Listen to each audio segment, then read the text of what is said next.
In this video, I'll show you how to change the battery in your Nissan Qashqai very easily. Step by step, I'll also show you how to reconfigure the language and settings that may be lost after the battery change. But first, let's start with the battery. The first thing we're going to do is disconnect the negative terminal of the battery. Always start by removing the negative terminal to avoid sparks. Next, it's very important to check what type of battery your car uses and buy one with very similar specifications. For example, make sure it's the correct type, like EFB. Pay close attention to all these details. In my case, I use a 70 Ah battery with around 760 cold cranking amps. Sometimes you'll see values like 720 amps, and that's fine as well. Now let's continue. We remove the positive terminal. As you can see, we needed a screwdriver because the terminal was really stuck, especially the negative one. It took quite a bit of effort to remove it. As always, if you're not subscribed yet, subscribe to the channel. I'll also leave a link to the batteries in the description in case you're interested. Here you can see the new battery already installed. In my case, it's a Tudor battery. I'll leave the link below. Now we remove the protective cap and carefully check the polarity. Make sure you identify the positive and negative terminals correctly and place the battery in the correct position. Next, we move on to the clamps. As I mentioned before, the clamps fit into specific holes. It may not be very visible here, but there's a hole where the clamp sits. We place it correctly and tighten the bolt. This is a very simple process. Now we remove the cover from the positive terminal. We're going to reconnect the battery in reverse order. Before doing that, we apply a little grease. If you have copper grease, that's even better, but regular grease works too.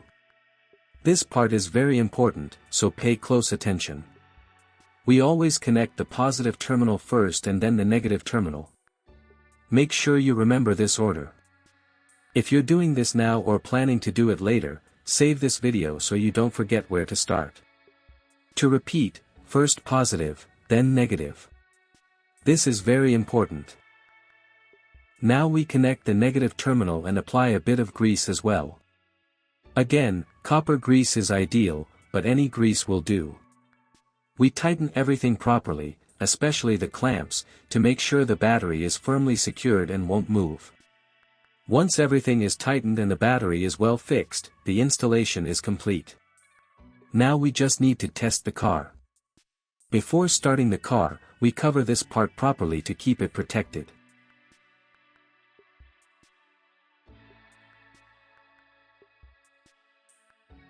Now we start the car, and everything works fine. Next, we go into the settings. As you can see, the time has been reset. It's daytime, but the clock shows 1 AM. We navigate through the menu, and we can see that the language has changed. In my case, it's set to English. So we go into the configuration menu, then into settings. We scroll down until we reach language. We select language and choose Spanish.